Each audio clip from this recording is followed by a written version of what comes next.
Good morning, good afternoon, good evening all of my students. Previous video में हम लोगों ने प्रॉपर्टी ऑफ इंटीजर के रिगार्डिंग बात किया हुआ था, ठीक है। और इस वीडियो में भी प्रीवियस वीडियो में हम लोगों ने डिवीजन एल्गोरिथम प्रूव भी किया था।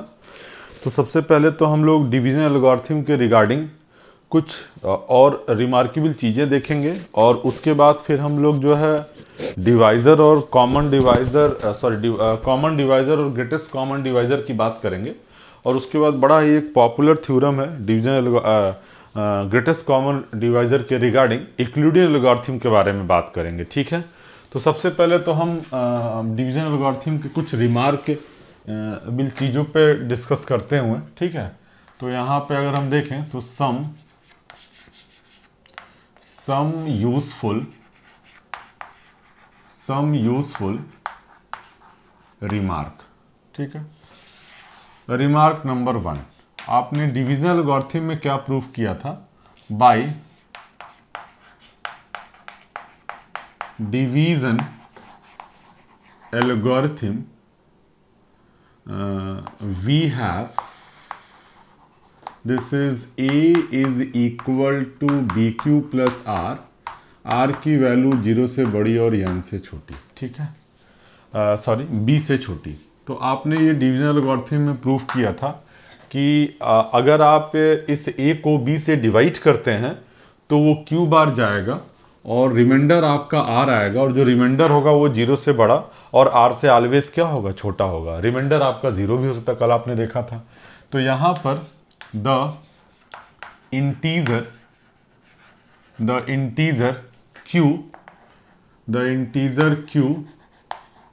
and r, ठीक है, in above are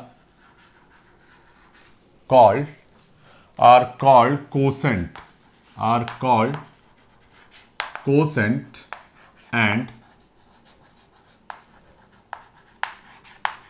remainder when a is divided by b, that is the important line। मतलब ऊपर वाले जो आपने डिवीजन एल्गोरिथम प्रूफ किया उसमें जो आपका क्यू होता है उसको आप लोग कोसेंट कहते हैं, और जो आर मिलता है उसको आप लोग रिमाइंडर कहते हैं, तब जब ए को इस बी से क्या किया गया होगा? डिवाइड किया गया होगा, ठीक है। तो ये तो पहली रिमार्केबल चीज़ है। सेकंड रिमार्केबल चीज़ के बारे में हम सोचें तो ज़रा सोचिए कि if A and B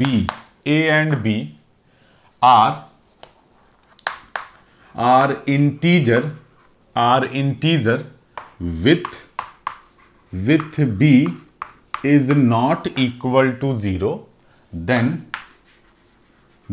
there exists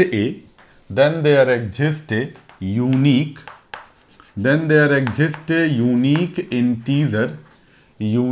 integer, this is q and r, this is such that a is equal to bq plus r is greater than or equal to 0 but less than mod of b, ठीक है। अगर आप अपना previous theorem देखें जिसको division algorithm कहा गया था, उसमें बड़ा साफ सुथरा शब्दों में ये कहा गया था कि a कोई इंटीजर है और b कोई इंटीजर है, लेकिन b स्ट्रिक्टली ग्रेटर देन 0 था, ठीक है। लेकिन यहाँ पर b नॉट इक्वल टू 0 है। इट मीन दैट कि b को आप निगेटिव भी ले सकते हैं और पॉजिटिव भी ले सकते हैं। तो अब b पे तो दोनों की संभावना है। अगर b सपोज दैट आपने जो है 9 को डिवाइड किया -2 से, ठीक है, तो ये -4 बार जाएगा, यहाँ 8 आएगा, रिमाइंडर 1 आएगा, तो 9 को आप 2 × 4 + 1 लिख सकते हैं। सेम पैटर्न है, परंतु यहाँ पर जो आपका रिमाइंडर होगा वो 0 से बड़ा और 0 के बराबर और मॉड ऑफ -2 से छोटा होगा, क्योंकि वो नेगेटिव वर्जन है, ठीक है। और अगर ये पॉजिटिव हो गया तब तो ये 4 टाइम जाएगा, तब मॉड लगाने कोई बहुत मतलब नहीं है, ठीक है। तो mod is the only the कि ये आपके कंडीशन को ज्यादा स्ट्रॉन्गर कर रहा है, ठीक है। मतलब प्रीवियस सवाल में बी के बारे में स्ट्रिक्टली पॉजिटिवनेस की बात कही गई थी, लेकिन यहां पर स्ट्रिक्टली पॉजिटिवनेस की बात न, मतलब जिससे डिवाइड किया जा रहा है उसको स्ट्रिक्टली पॉजिटिव न कह के b is not equal to 0 कहा गया। ठीक है, तो कहता है कि आप साबित करिए a बराबर बी क्यू प्लस आर, जहां पर r की वैल्यू 0 से बड़ी और मॉड ऑफ b से क्या होनी चाहिए, छोटी। इसको साबित करने के लिए हम लोग डिवीजन एल्गोरिथम का सहारा लेंगे। ठीक है, तो एक बार स्टेटमेंट फिर से देखिए, a b are the integer with b is not equal to 0, then there exists a unique integer q and r such that a is equal to bq plus r, जहां पर r की value 0 से बड़ी या 0 के बराबर और mod of b से क्या होनी चाहिए, छोटी। क्योंकि मॉड ऑफ b इसलिए क्योंकि b निगेटिव भी हो सकता है। ठीक है, तो हम इसके प्रूफ पर रिमार्क में ही आते हैं। ठीक है, तो इसका प्रूफ बहुत सिंपल है, इसके लिए हमें डिवीजन एल्गोरिथम का ही सहारा लेना है। ठीक है, तो अगर हम प्रूफ की बात करें तो यहां देखिए, दिस इज बाय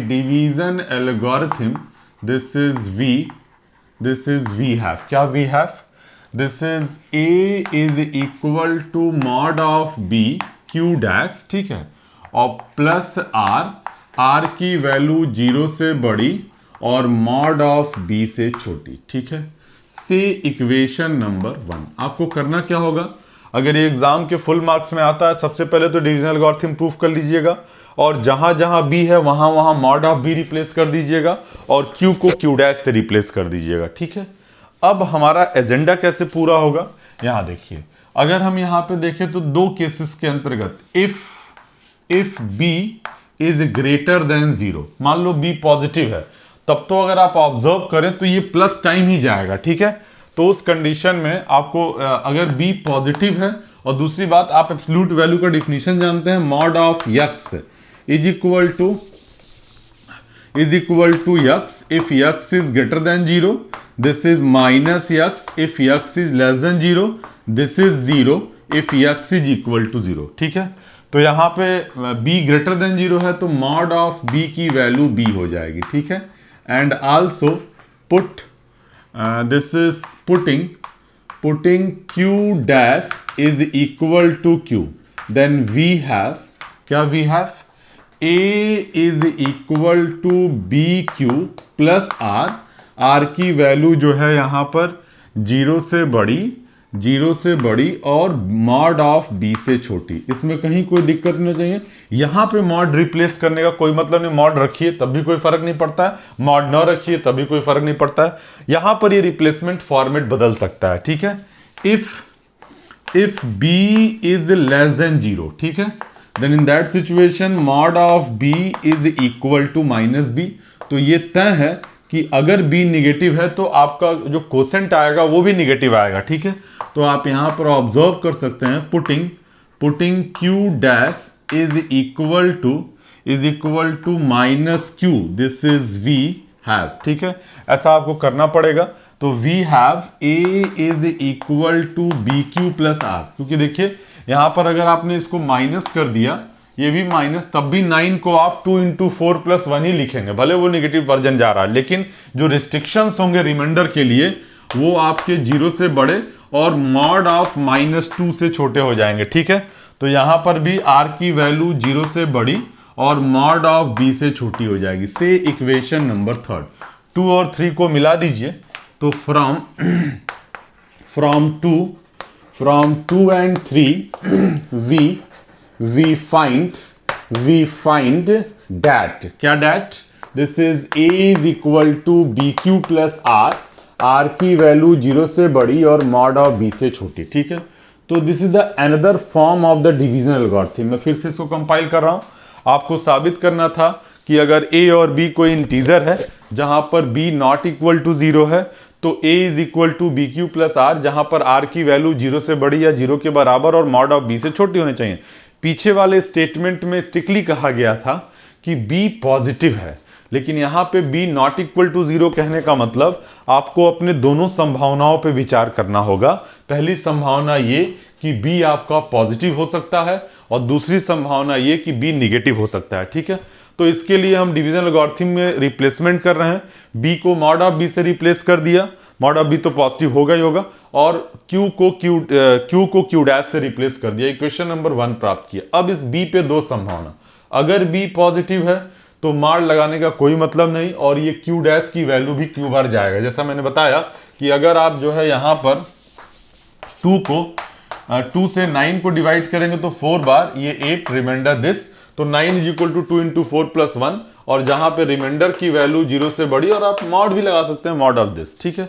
तो आप जैसे ही बी को ग्रेटर देन 0 बोलोगे, मॉड ऑफ बी बी हो जाएगा, putting q dash is equal to q, then we have a is equal to b q plus r, r की वैल्यू 0 से बड़ी या 0 के बराबर, और मॉड ऑफ बी से क्या हो जाएगी, छोटी, से equation number 2। In the same way अगर b लेस देन 0 हुआ तो मॉड ऑफ b निगेटिव हो जाएगा, अगर ये निगेटिव होगा तो ये भी निगेटिव टाइम ही जाएगा, ठीक है। लेकिन लिखने का जो तरीका होगा, 9 is equal to minus 2 into minus 2 मतलब 2 इंटू 4 प्लस 1, पैटर्न वही है, रिस्ट्रिक्शंस बदलेंगे, ठीक है। तो putting q dash is equal to minus q, जैसा कि आप देख सकते हैं, we have a is equal to b q plus r, but r is greater than r equal to 0 but less than mod of b। तो अगर आप 2 और 3 को कंपाइल करें और b के बारे में सिर्फ ये जानकारी हो कि b is not equal to 0, तो इन जनरल आप बोल सकते हैं a is equal to b q plus r, और r की वैल्यू 0 से बड़ी और मॉड ऑफ b से क्या होनी चाहिए, छोटी, ठीक है। अब इसके बाद हम लोग जो है कॉमन डिवाइजर और ग्रेटेस्ट कॉमन डिवाइजर के रिगार्डिंग बात करने की कोशिश करेंगे, और फिर उस डिफिनीशंस के बाद हम लोग जो है यूक्लिडियन एल्गोरिथम के बारे में चर्चा करें। तो आइए अब हम लोग देखते हैं कॉमन डिवाइजर और ग्रेटेस्ट कॉमन डिवाइजर की डिफिनीशन, ठीक है। तो कुछ चीज़ें मैंने ब्लैक बोर्ड पे लिख रखी है। कॉमन डिवाइजर का मतलब होता है उभयनिष्ठ गुणनखंड से। आपको पता है कि अगर आपके पास कोई एक ऐसा नंबर है जो किसी दो इंटीजर का कॉमन डिवाइजर है, तो उस दोनों इंटीजर के फैक्टर्स में वो नंबर आना चाहिए। जैसे लिखा हुआ है 2 is a common divisor of 6 and 4, because the reason is here कि आप 6 को लिख सकते हैं 2 इंटू 3 और 4 को लिख सकते हैं 2 इंटू 2, ठीक है। तो यह 2 जो है साइमल्टेनियसली 4 और 6 दोनों का ही एक साथ क्या बन जा रहा है, फैक्टर बन जा रहा है, ठीक है। तो वही में लिखा any non zero integer d which is divisor of each of the two given integer a and b is called a common divisor of a and b। तो बहुत सिंपल सी बात है। कॉमन डिवाइजर का मतलब, सपोज दैट आपने यहाँ पे तो एक एग्जाम्पल लिया, दूसरा एग्जाम्पल आपने 4 ले लिया होता, तो 4 जो है वो 20 और 24, 4, 20 और 36 दोनों का डिवाइजर, क्योंकि 20 को लिख सकते हैं 4 इंटू 5, और 36 को लिख सकते हैं आप जो है 4 इंटू 9, ठीक है। तो ये 4 जो है 20 और 36 दोनों का उभयनिष्ठ गुणनखंड कहलाएगा कॉमन डिवाइजर। तो कॉमन डिवाइजर की बहुत सिंपल सी बात है कि आपके पास ऐसा नॉन जीरो इंटीजर d है जो किसी गिवन दो इंटीजर्स का एक साथ डिवाइजर बनने को तैयार होता है, तो उस नॉन जीरो इंटीजर को उन दो करस्पॉन्डिंग इंटीजर के रिगार्डिंग आप लोग क्या कहते हैं, कॉमन डिवाइजर कहते हैं। सबसे simplest example, 2 is the common divisor of 6 and 4, because यह 2 4 का भी फैक्टर होगा, क्योंकि 4 को आप 2 इंटू 2 लिख सकते हैं, कल मैंने बताया था, और 2 जो है 6 का डिवाइजर होगा, क्योंकि 6 को आप 2 इंटू 3 लिख सकते हैं, ठीक है। अब इसमें जो महत्वपूर्ण बात आती है वो ग्रेटेस्ट कॉमन डिवाइजर की है। ये भी आप high school level, class 8 level पे स्टडी करते हैं, लेकिन कल मैंने बताया था कि हमें थोड़े अपने थ्योरीज को थ्योरेटिकल अप्रोच से डेवलप करना है, ताकि हम इसके एप्लीकेशन को फ्यूचर में सोच सकें कि नंबर थ्योरीज के क्या एप्लीकेशंस होंगे। जो कल मैंने बताया था कि क्रिप्टोग्राफी में एक महत्वपूर्ण योगदान है प्रॉपर्टी ऑफ इंटीजर का, जो कि बड़ा अहम रोल अदा करता है, ठीक है। तो वो आप फर्दर अगर आप अपने हाई एजुकेशन को कंटिन्यू करेंगे तो आप इन चीज़ों को ऑब्जर्व कर पाएंगे। तो मैं इसको रफ कर रहा हूँ। अब मैं ग्रेटेस्ट कॉमन डिवाइजर की बात कर रहा हूँ। ग्रेटेस्ट कॉमन डिवाइजर के लिए बहुत सिंपल सी बात है कि d आपके पास कोई नॉन जीरो इंटीजर है, यह किसी दो नंबर a और b का ग्रेटेस्ट कॉमन डिवाइजर कहलाएगा तब जब इसमें क्या क्या खूबियां होनी चाहिए। देखिए d नॉन जीरो है, वो नॉन जीरो इंटीजर किसी दो इंटीजर a और b का जीसीडी कहलाना चाहता है। ब्लैक बोर्ड पे डेफिनेशंस लिखा हुआ है, लेकिन आप लॉजिक समझिए। पहली बात कि ये d आपका पॉजिटिव होना चाहिए, जिसको आप जीसीडी बोलना जा रहे हैं, या इसको आप हाईएस्ट कॉमन फैक्टर भी कहते हैं मौसम पर, ठीक है। दूसरी बात कि यह d जो है a और b दोनों का एक साथ उभयनिष्ठ गुणनखंड होना चाहिए, कॉमन डिवाइजर, जो कि मैंने अभी जस्ट बताया। और तीसरी बात जो सबसे महत्वपूर्ण बात है, तीसरी महत्वपूर्ण बात कि इफ अगर C is divisor of A, C is divisor of B, मतलब अगर इस A और B के पास इस D को छोड़कर कोई अदर कॉमन डिवाइजर अगर मौजूद रहता है, तो वो अदर कॉमन डिवाइजर जो है इस D को कंप्लीटली डिवाइड करना चाहिए, या अदर कॉमन डिवाइजर इस D का क्या होना चाहिए, डिवाइजर। दैट इज आप बोल सकते हैं C डिवाइड्स D, क्योंकि ये पता है 2 अगर 4 का डिवाइजर है तो 2 जो है 4 को कंप्लीटली क्या करेगा, डिवाइड करेगा। ठीक है, फिर से सुनिए जीसीडी के बारे में। कहता है कि अगर आपके पास कोई नॉन जीरो इंटीजर D है जो किसी 2 नंबर A और B का ग्रेटेस्ट कॉमन डिवाइजर कहलाना चाहता है, तो इसके लिए महत्वपूर्ण कंडीशन क्या है? पहली बात, D आपका ग्रेटर देन 0 होना चाहिए। दूसरी बात कि D जो है जिसको आप ग्रेटेस्ट कॉमन डिवाइजर कहना चाहते हो वह A और B दोनों का कॉमन डिवाइजर होना चाहिए, मतलब it is a common divisor of A and B। और तीसरी बात कि अगर इस A और B के पास D को छोड़कर कोई अदर कॉमन डिवाइजर मिल रहा है, तो वह अदर कॉमन डिवाइजर उस दिए गए जो जीसीडी बनना चाहता है उसका डिवाइजर होना चाहिए। दूसरे शब्दों में वह C जो है इस D को क्या करना चाहिए, डिवाइड करना चाहिए। इट इज डिविजिबल, लैंग्वेज में लिखा हुआ है it is divisible by all other common divisor of A and B, मतलब D को छोड़कर जितने भी कॉमन डिवाइजर हैं वो इससे क्या हो जाना चाहिए, डिविजिबल हो जाना चाहिए। ठीक है, D डिविजिबल हो जाना चाहिए। तो बहुत सिंपल सी बात है ग्रेटेस्ट कॉमन डिवाइजर की बात। अगर हम इसके सिंपलेस्ट एग्जाम्पल के लिए यहाँ पे ट्रैकल करें, तो मैंने एक एग्जाम्पल लिख रखा है, उसको आप समझिए। अगर आप यहाँ पे कहते हैं दिस इज एग्जाम्पल, वहां पे लिखा भी हुआ है कि 6 is GCD of this is 12,30। ठीक है, आपने कहा कि 12 और 30 का ग्रेटेस्ट कॉमन डिवाइजर 6 है। इसका सबसे महत्वपूर्ण कारण क्या है, आपको यह ऑब्जर्व होना चाहिए कि दिस इज 6 ग्रेटर देन 0 है। ठीक है, दूसरी बात कि यह 6 जो है 12 और 30 का उभयनिष्ठ गुणनखंड है, इसमें कहीं कोई संदेह नहीं होना चाहिए।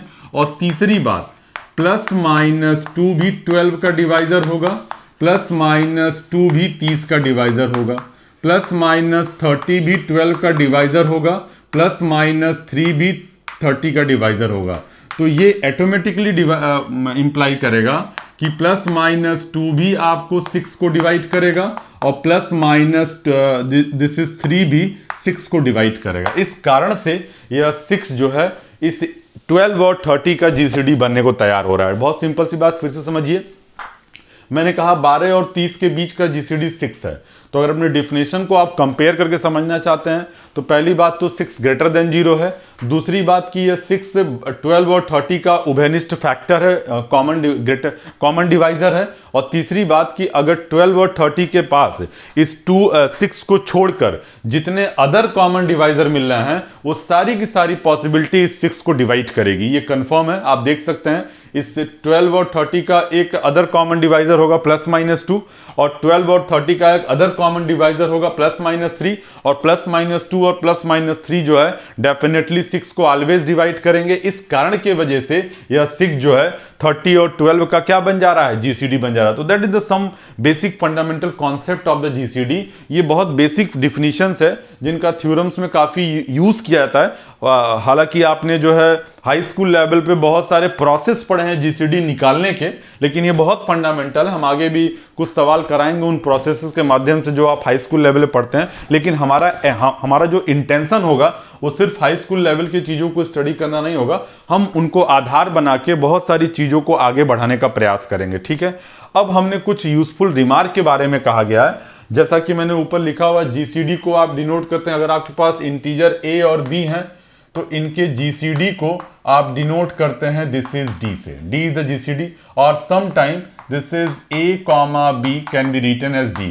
That is the symbolically representation of the GCD. If we say that D is the GCD of the two integer A and B, then it can be denoted by GCD of A, B, or sometime that bracket A, B. ठीक है, दूसरी बात कि आपको उस condition में GCD निकालने की आवश्यकता नहीं पड़ेगी अगर आपके पास 2 इंटीजर दिए गए हैं और दोनों इंटीजर में एक कोई 0 हो जाता है, तो उस कंडीशन में जो नॉन जीरो इंटीजर होगा वही उन दोनों नंबरों का क्या कहलाएगा, जीसीडी। सपोज दैट आपसे कोई पूछे कि जीसीडी ऑफ 30,0 क्या होगा, तो आपका जवाब 30 होगा, क्योंकि इसमें जो हाईएस्ट कॉमन फैक्टर होगा वो आपका 30 होगा। ठीक है, तो आप इसे ख्याल रखेंगे कि अगर दो इंटीजर दिए गए हैं और दोनों इंटीजरों के बीच का ग्रेटेस्ट कॉमन डिवाइजर अगर जो है वो अगर दोनों नंबरों में से एक कोई जीरो हो जा रहा है और एक नॉन जीरो है, तो जो नॉन जीरो इंटीजर होगा वही उन दोनों नंबरों क्या कहलाएगा, जीसीडी। और number third is the assumption,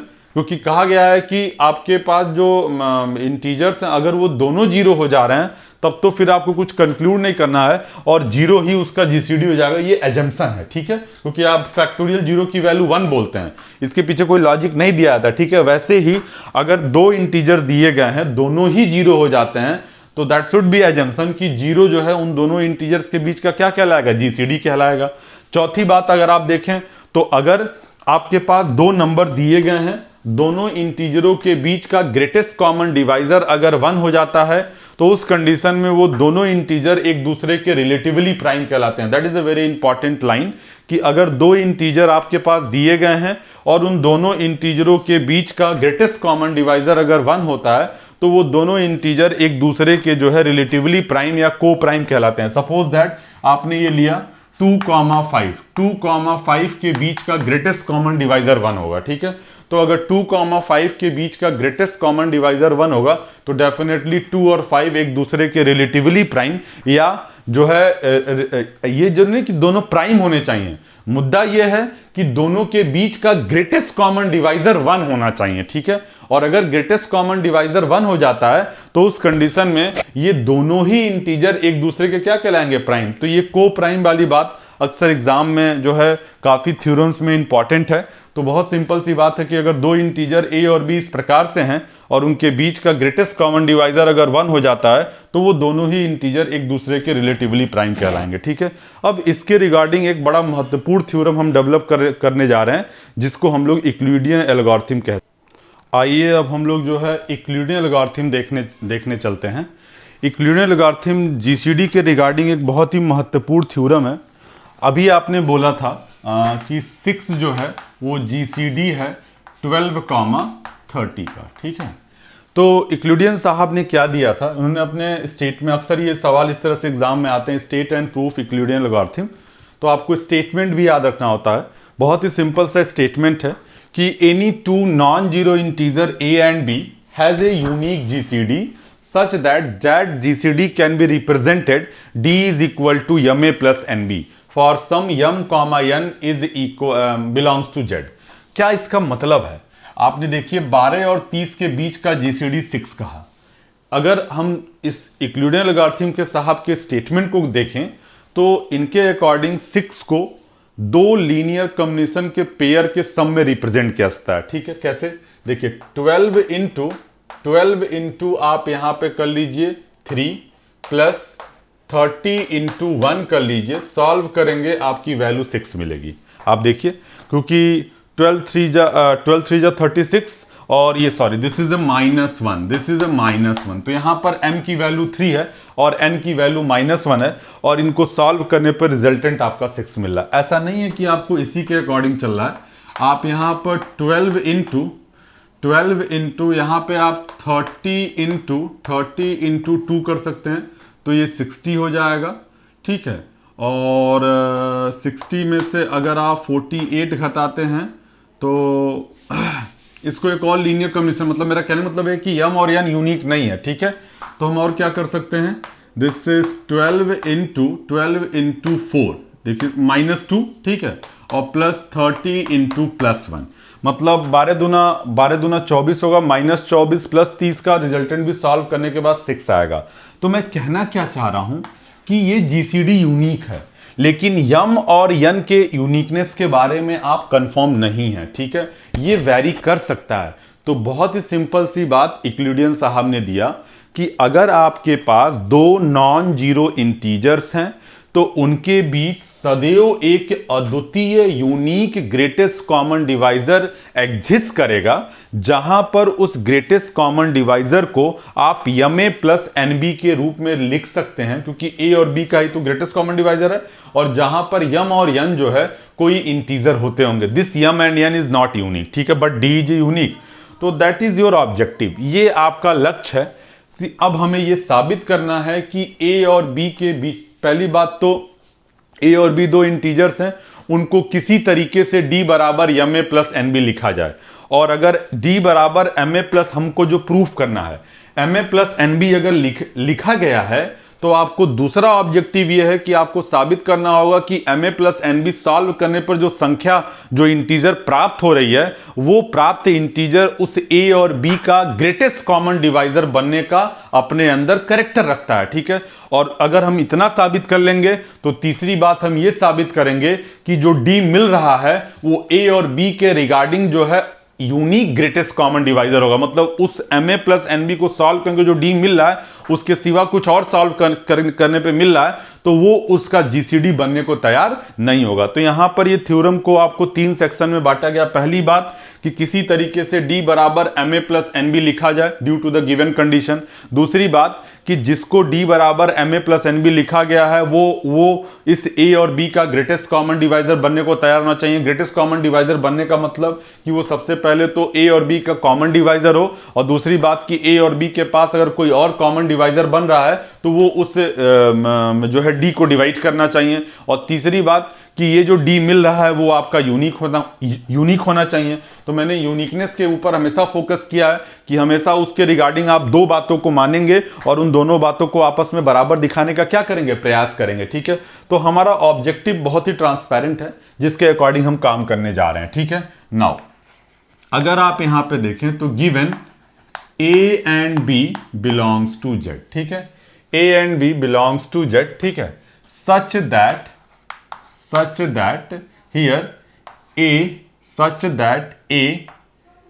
a comma b is greater than 0। मान लिया कि दोनों पॉजिटिव हैं, ऐसा नहीं है, निगेटिव के रिकॉर्डिंग भी काम कर सकते हैं आप, ठीक है, पॉजिटिव, ठीक है। Now let us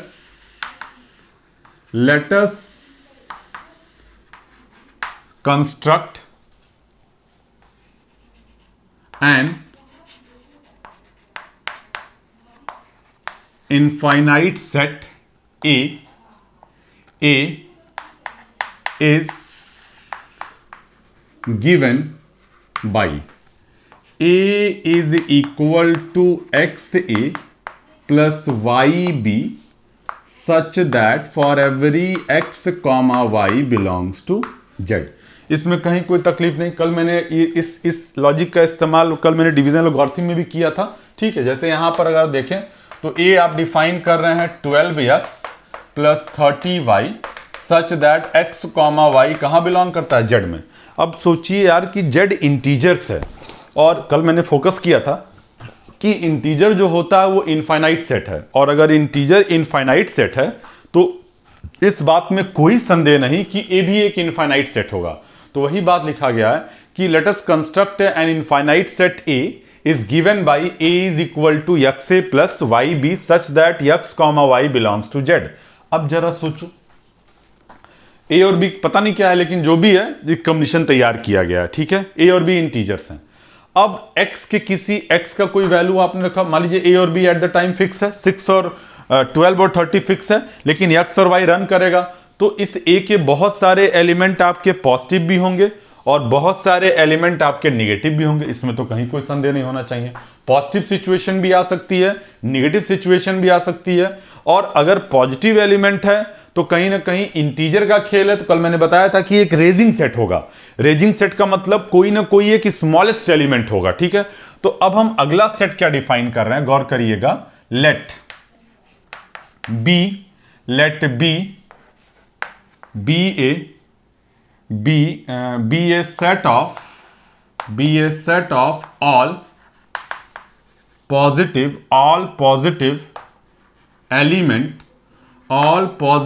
element of A is given by, ठीक है।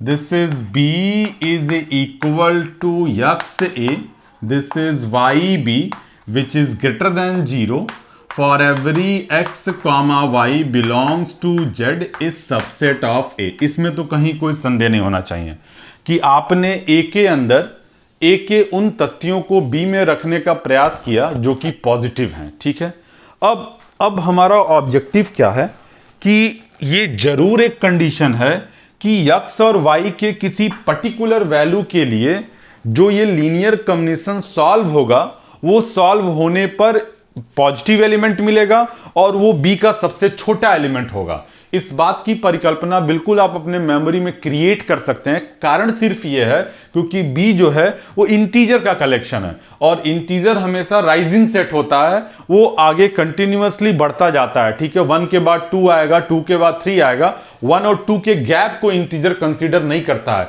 उस गैप को कंसीडर करने के लिए आपको रियल नंबर की परिकल्पना लेनी पड़ती है। ठीक है, तो मैं क्या बताना चाह रहा हूं यहां पे इस बातों को, लेट गौर करिएगा, let d be a least element of b, then d is greater than 0 and d belongs to b। ठीक है, then this implies that d is equal to ma plus nb। ठीक है, for some x is equal to m, y is equal to n। ये कहां belong करते हैं आपके z में। This one is the equation number 1। बहुत ही simple सी परिकल्पना। मैं यहां पर इस बात को बिल्कुल नहीं ये कहने जा रहा हूं कि ये d जो है जीसीडी पहले से ही आपने एज्यूम कर लिया। जो भी d मिले, h मिले, l मिले, दैट इज द फीलिंग कि कुछ तो ma प्लस nb करने पर कुछ तो मिलेगा, क्योंकि ma भी इंटीजर है, nb भी इंटीजर है। आफ्टर सॉल्विंग हाँ, आपकी परिकल्पना इस बात पे जरूर है कि आप पॉजिटिव एलिमेंट ढूंढ रहे हैं और उस पॉजिटिव को इस b का सबसे छोटा एलिमेंट कर रहे हैं। इस बात के तो परिकल्पना में कहीं कोई दिक्कत ही नहीं है, इस बात को बहुत आसानी से फील किया जा सकता है। ठीक है, तो आपने वही लिखा d बराबर ma प्लस nb। अब आपका नेक्स्ट ऑब्जेक्टिव ये है कि आपने जिस d को ma प्लस nb के लीनियर कॉम्बिनेशन के फॉर्म में लिखने का प्रयास किया है, उस प्रयास में ये कंफर्म होना चाहिए कि ये जो d है इस a और b का ग्रेटेस्ट कॉमन डिवाइजर बनने को तैयार होता है। d पॉजिटिव है, ग्रेटेस्ट कॉमन डिवाइजर का पहला कॉन्सेप्ट d पॉजिटिव होना चाहिए। मतलब जो भी दो इंटीजर a और b हैं उनका कोई अगर number integer greatest common divisor है तो it should be positive. Second कि it is a common divisor of rest two integer जिसके आप common divisor greatest common divisor कहना चाहते हैं। और तीसरा कि अगर a और b के पास कोई अदर कॉमन डिवाइजर मिल रहा है तो वो उस d को कंप्लीटली या ग्रेटेस्ट कॉमन को कंप्लीटली क्या करना चाहिए, डिवाइड करना चाहिए। तो अब हमारा पहला क्लेम ये होगा कि किसी तरीके से हम ये साबित कर पाए कि यह d जो है under the given condition a और b का उभयनिष्ठ गुणनखंड बनने को तैयार हो रहा है। ठीक है, तो now here this is claim first, we claim first here, this is we claim that क्या claim that d is divisor of a and d is divisor of b। d a का भी डिवाइजर होना चाहिए और d b का divisor होना चाहिए। ठीक है, since a is a non-zero integer and d greater than 0, d belongs to z। ठीक है, तो उस कंडीशन में यार आप d को ma प्लस nb के रूप में प्राप्त कर रहे हैं। ठीक है, यानी कि ये d जो है a और b से बड़ा होगा और उस कंडीशन में जो है a और b जो है वो d से बड़ा होगा क्योंकि लीस्ट एलिमेंट प्राप्त हो रहा है। तो इस d से इस a और b को डिवाइड कर सकते हैं। बेसिकली हमारा ऑब्जेक्टिव क्या है कि हम इस d से इस a को डिवाइड करते हुए डिवीजन एल्गोरिथम की परिकल्पना को यहां इंप्लीमेंट करें। और डिवीजन एल्गोरिथम का स्टेटमेंट यही था कि अगर a जो है कोई नॉन जीरो इंटीजर है और b ग्रेटर देन 0 है तो उस कंडीशन में दो यूनिक इंटीजर q और r इस प्रकार से मिलेंगे जहां पर a बराबर bq प्लस r लिखा जा सकता है। तो यहां पर भी हम उस चीज को क्लेम कर सकते हैं। ठीक है, तो हम क्या बोलेंगे, therefore by division algorithm there exist two unique integers q and r, ठीक है, q and r, this is such that q and r, this is such that d से आप डिवाइड कर रहे हो तो आप क्या लिखोगे, a is equal to d q plus r, r की वैल्यू 0 से बड़ी और d से छोटी, ये आपको बोलना पड़ेगा से इक्वेशन नंबर 2। इसमें कहीं कोई दिक्कत नहीं। आपने क्लेम 1 आपको करना क्या है कि d जो है a और b का उभयनिष्ठ गुणनखंड होना चाहिए। चूंकि a नॉन जीरो इंटीजर्स है, d ग्रेटर देन 0 है, इंटीजर है, तो उस कंडीशन में आपने डिवीजन एल्गोरिथम को इंप्लीमेंट किया प्रीवियस थ्योरम से, तो a बराबर डी क्यू प्लस आर लिख सकते हैं, जहां पर r की वैल्यू ग्रेटर देन 0 और लेस देन d है। अगर r 0 हो जाए तो आपका काम हो जाएगा, क्योंकि r 0 होते ही a बराबर डी क्यू हो जाएगा, यानी a जो है इंटीजर है जो कि दो इंटीजर के प्रोडक्ट के रूप में ब्रेक हो रहा है, तो ये दोनों ही इंटीजर a के डिवाइजर कहलाएंगे, यानी d जो है a का डिवाइजर बन जाएगा। हमारी पहली बात हो जाएगी। लेकिन सवाल ये उठता है कि r को क्यों 0 बोला जाए, r हो सकता है कि नॉट इक्वल टू 0 भी हो, तो हम अगले स्टेप में ये मानने जा रहे हैं कि r की वैल्यू 0 नहीं है, और r की वैल्यू 0 नहीं है अगर इसको सॉल्व करने के बाद अंडर द गिवन सिचुएशन कोई विरोधाभास क्रिएट होता है, तो आपकी मानी हुई बात गलत है। अंडर द गिवन सिचुएशन आपको ये बोलना पड़ेगा कि r जो है वो 0 के बराबर होना चाहिए। ठीक है, तो देखिए हम लोग करने क्या करें। नाउ यहां से आप r की वैल्यू को निकालिए। जब आप यहां से r की वैल्यू इक्वेशन 2 से, तो यहां से आप लिखेंगे a माइनस डी क्यू, और आपने यहां बोला है कि r ग्रेटर देन 0 है बट लेस देन d है। 0 वाली बात आपने जो है यहां पर रिमूव कर दी। ठीक है, यहां से आप क्या लिख सकते हैं, this implies that r is equal to a minus d की वैल्यू को इक्वेशन 1 से रिप्लेस कर सकते हैं। This is m a plus n b into q, this is by using equation number 2, by using equation number 1। ठीक, यहां से आप क्या लिख सकते हैं, r is equal to a minus m 1 minus m q, बाहर a कॉमन ले लिया, और plus minus n q, this is b common ले लिया। ठीक है, यहां पर r की वैल्यू 0 से बड़ी और d से छोटी। ठीक है, आपने इस फॉर्म में लिखा। अगर आपने इस फॉर्म में रिप्रेजेंट किया है तो r तो पॉजिटिव है, और ये भूल जाइए r यहां पर अगर आप r के लिए सोचे सिर्फ, तो r आपका पॉजिटिव है, और r पॉजिटिव होने के साथ साथ इस फॉर्म में लिखा गया है एक्स ए प्लस वाई बी, क्योंकि 1 माइनस एम क्यू भी इंटीजर है और माइनस एन क्यू भी इंटीजर होगा। आप चाहो तो किसी दूसरे इंटीजर से रिप्लेस कर सकते हो। Put t is equal to 1 minus m q belongs to z, और l is equal to minus n q belongs to z।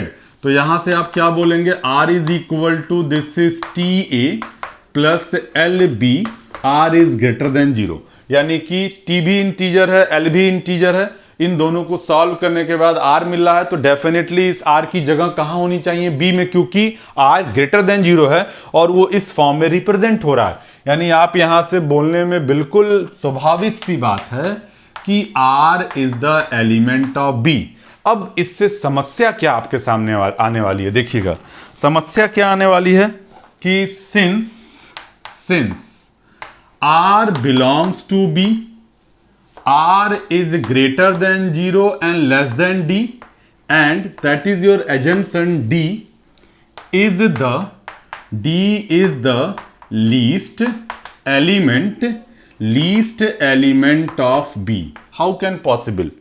This is not possible because you can feel that कि r positive है और r d से छोटा है, तो कैसे आप d को लीस्ट कह सकते हैं, तब तो r को लीस्ट बनना चाहिए। यानी कि आपने अगर कंडीशन 1 के अंतर्गत आपने ये क्लेम किया कि रिमाइंडर एग्जिस्ट करता है, तो उस कंडीशन में उसके थ्योरम के ऊपर ही विरोधाभास समीकरण नंबर 1 के अकॉर्डिंग क्रिएट होगा। अब मान लीजिए किसी बंदे ने कह दिया नहीं r ही लिस्ट है, तो फिर इस प्रोसेस से गुजरते हैं तो r के लिस्टनेस पर भी क्वेश्चन मार्क क्रिएट हो जाता, तो उस कंडीशन में आपकी हाइपोथेसिस गलत है।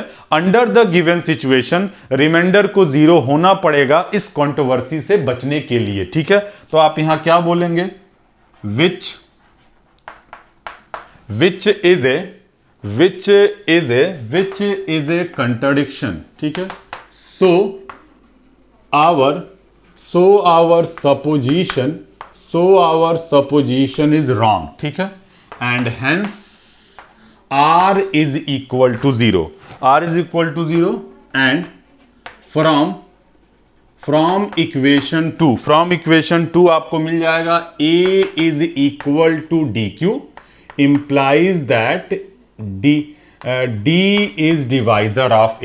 ठीक है, ये पहली बात हो गई। ठीक है, सिमिलरली since B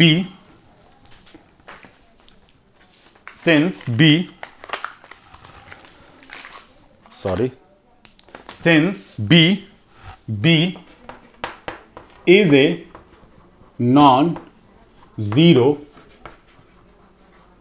integer। ठीक है, B is a non-zero integer and D is greater than 0, D belongs to Z। ठीक है, then similarly by division algorithm we have B is equal to D into Q dash बोल सकते हैं आप।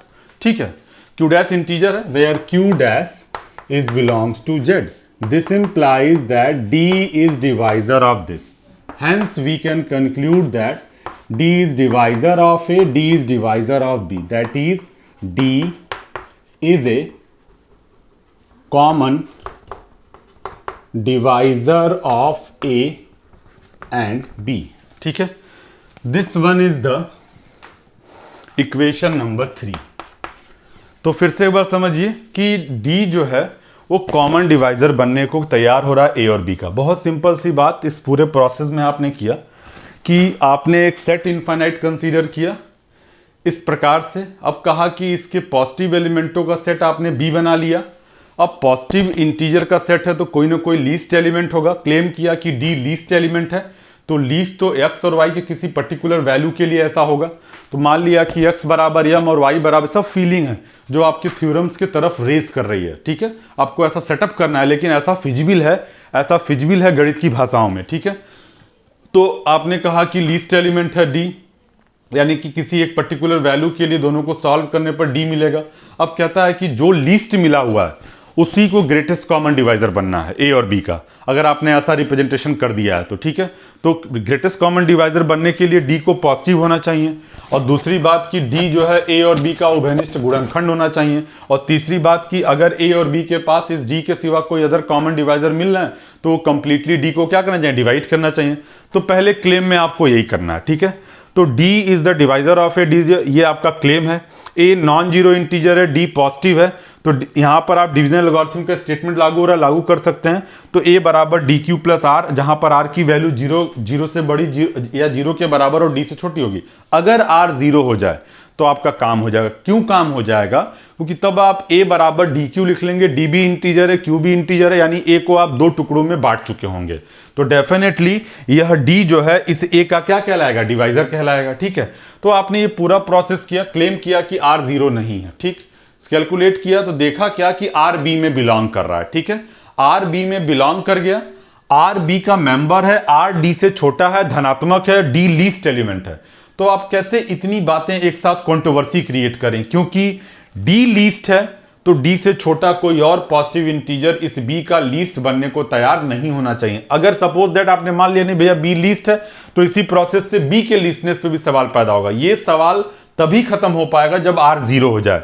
तो which is a contradiction, so our supposition is wrong, therefore R is equal to 0, hence from equation number 2 A is equal to DQ means D is the divisor of A, and in the similar method D is also divisor of B, hence your first objective is fulfilled, D is the divisor of A and as well as D is the divisor of B।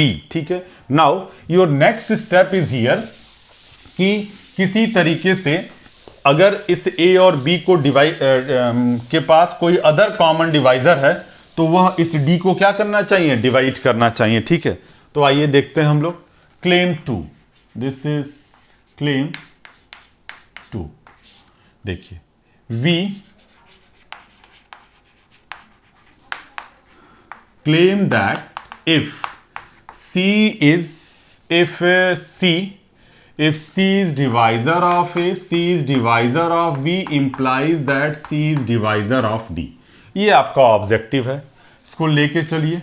Now C is divisor of A, C is divisor of B implies that। आप बहुत normal सी बात सोचिए, अगर 2 4 का divisor है तो 2 जो है 4 गुणे 6 का भी डिवाइजर होगा। 2 अगर 8 का डिवाइजर है तो 2 जो है 8 गुणे 32 का भी डिवाइजर होगा। ऐसे अगर सी ए और बी दोनों का डिवाइजर है तो यह सी एम ए और यह सी एन बी का डिवाइजर होगा फॉर सम यम कॉमा यन। कहां बिलोंग करता होगा, जेड में।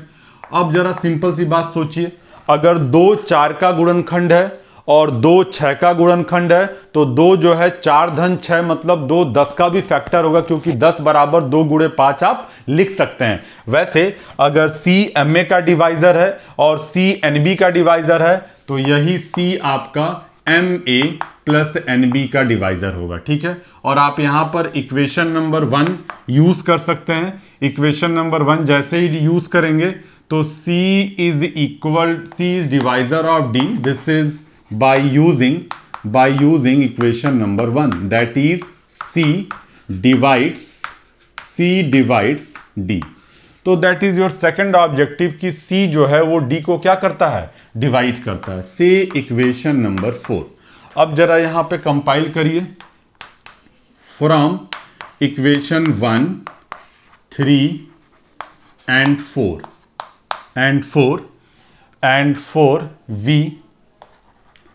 we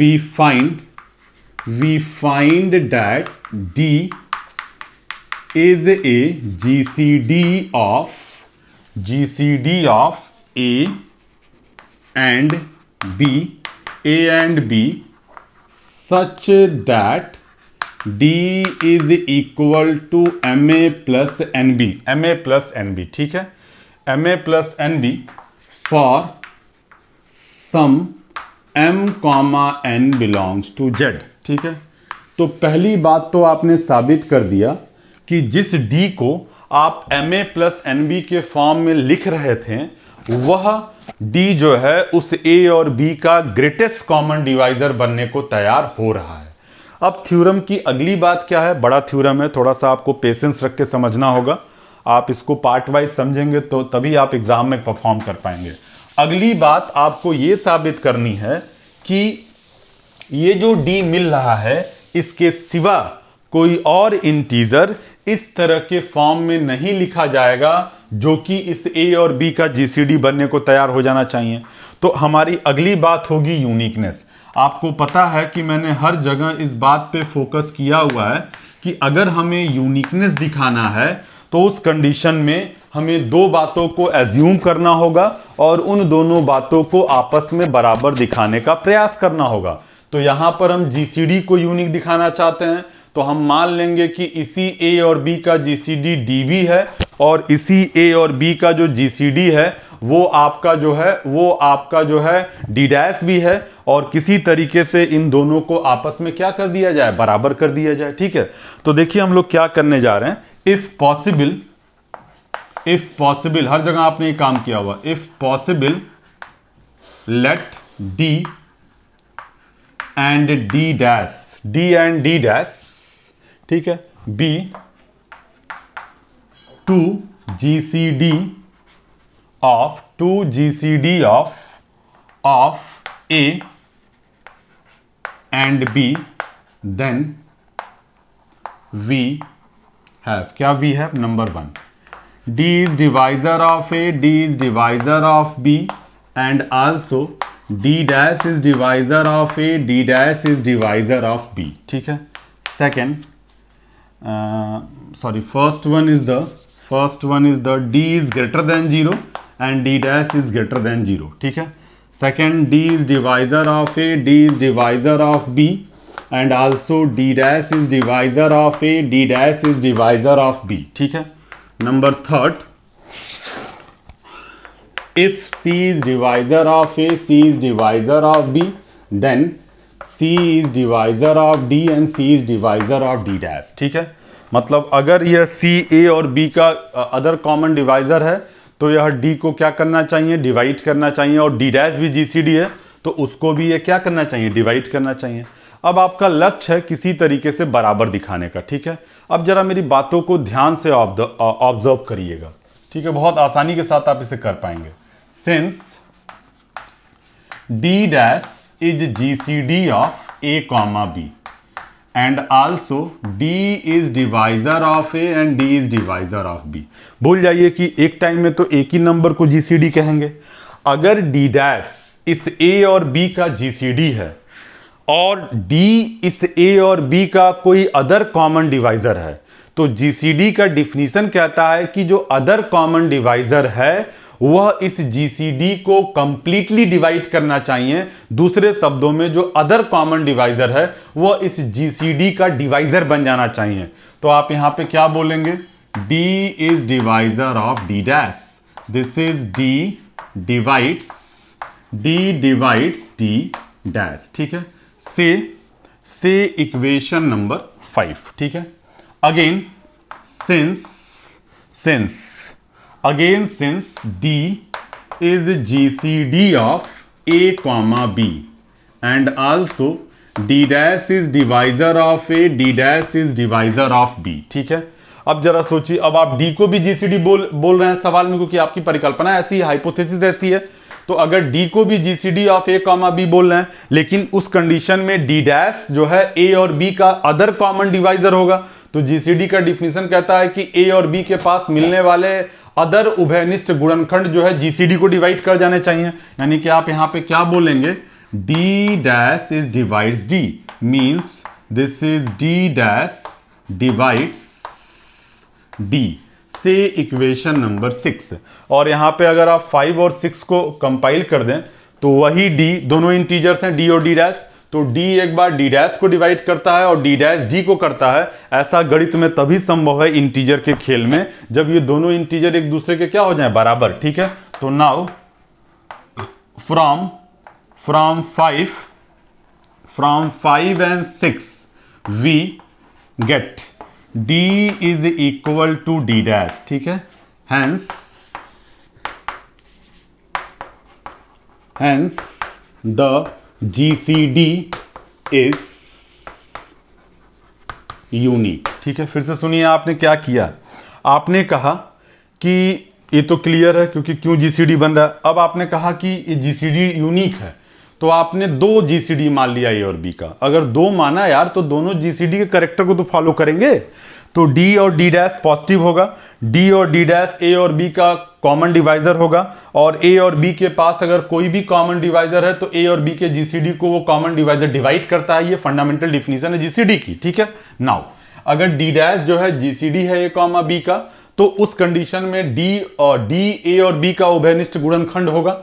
अब एट द टाइम सोचो तो D डैश GCD है और A और B के पास कोई अदर कॉमन डिवाइजर मिल रहा है, तो ये अदर कॉमन डिवाइजर GCD को डिवाइड करना चाहिए, तो डिवाइड करेगा, तो D डिवाइड D डैश। इसी प्रकार से D भी GCD बोल रहे हो आप, और D डैश भी A और B का उभयनिष्ठ गुणनखंड है, तो यह D डैश भी D को क्या करना चाहिए, डिवाइड करना चाहिए। तो D एक बार D डैश को डिवाइड करता है और जो है D डैश D को करता है। ऐसा इंटीजर के खेल में तभी संभव है जब दोनों आपस में क्या हो जाए, बराबर। तो आपने दो GCD माना और पाया क्या कि ये दोनों GCD आपस में बराबर हो रहे हैं A और B के करस्पॉन्डिंग, यानी कि आप A और B के रिगार्डिंग जरूर एक यूनिक GCD ढूंढेंगे, और जो GCD आपका यूनिक होगा और जहां पर उसको MA प्लस NB के फॉर्म में क्या कर सकते हैं, आप लिख सकते हैं। ठीक है, तो ये आपका यूक्लिडियन एल्गोरिथम यहां पर कंपाइल होता है। अब आपको मैंने उस क्वेश्चन के माध्यम से बताया था कि जो M और N होता है वो यूनिक नहीं होता है, मतलब उसकी यूनिकनेस पर क्वेश्चन मार्क है। तो उसको साबित करने के लिए हम लोग क्या करें, देखिए रिमार्क में जा रहे हैं, कभी कभी पूछ देता है कि प्रूव दैट ये GCD तो यूनिक है and also prove that M and N is not unique. तो इसके लिए आप एक रिमार्क का सहारा ले रहे हैं, एग्जाम में आएगा तो आप इस रिमार्क को कंटिन्यू कर सकते हैं एग्जाम के दृष्टिकोण से। और न्यूमेरिकली ऐसा आप ऑब्जर्व करा, ठीक है। The integer m and n are not unique because D can be written as, ठीक है, देखिएगा D is equal to MA plus NB plus ABP minus ABP, ठीक है। यहां पर P where P is not equal to 0 and P belongs to Z। इसमें कहीं कोई तकलीफ वाली बात, मैं इसको रफ कर दे रहा हूं, इसमें कहीं कोई तकलीफ वाली बात नहीं होनी चाहिए, बहुत सिंपल सी भाई। वही इंटीजर A B P सब इंटीजर है, गुणा करने पर क्लोजर लॉ फॉलो करता है, सब इंटीजर होंगे। यही इंटीजर जोड़ दिया, यही इंटीजर घटा दिया। अब यहां से देखो आप क्या लिख सकते हो, D is equal to M, इन दोनों में A कॉमन ले लो, M this is BP, MBP A, और दिस इज यहां से B कॉमन ले लो तो n माइनस AP, और ये हो जाएगा आपका B, ठीक है, इसमें कहीं कोई दिक्कत नहीं। Now D is equal to MA plus capital NB, ठीक है, where M is equal to M into BP। ये बताइए कि स्मॉल m में BP जोड़ने पर कैपिटल M प्राप्त हो, यानी कि ये क्वांटिटी कभी भी स्मॉल m के बराबर नहीं होगी। दूसरी बात कि M बिलोंग कहां करता होगा, Z में, और n जो है this is n minus AP। अब बताइए n में से कुछ घटा रहे हैं तो ये भी कभी n के बराबर नहीं होगा, और कैपिटल N कहां बिलोंग करता होगा, Z में।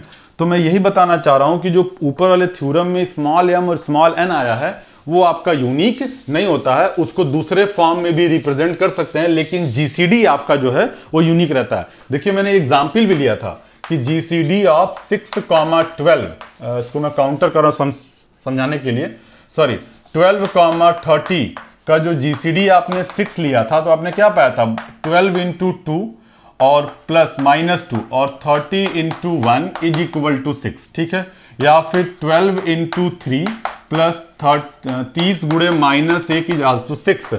तो यहां पर m की वैल्यू -2 है, n की वैल्यू +1, सॉरी n की वैल्यू +1 है, यहां पर m की वैल्यू 3 है, n की वैल्यू -1 है, तो ये कहां यूनिक रह गया। तो उसी बात को ये इंफोर्स कर रहा है कि क्यों यूनिक नहीं होता है, ठीक है। तो कभी कभी आपके एग्जाम में आता है कि आप थ्योरम को प्रूफ करिए, साथ ही साथ दिखाइए कि जो m और n बोल रहे हैं वो यूनिक नहीं है, ठीक है। तो अब हम लोग जो है अगले लेक्चर में कुछ जीसीडी के रिगार्डिंग ही कुछ क्वेश्चंस करेंगे और एक आध और थ्योरम करेंगे, और उसके बाद फिर हम लोग जो है यूनिक फैक्टराइजेशन थ्योरम के ऊपर बात करेंगे, ठीक है। तो आप इसे कोशिश करिएगा समझने के लिए। कोई दिक्कत होती है तो आप यूट्यूब के कमेंट बॉक्स में कमेंट करके अपने सवालों का जो है सवाल पूछ सकते हैं। Thank you so much.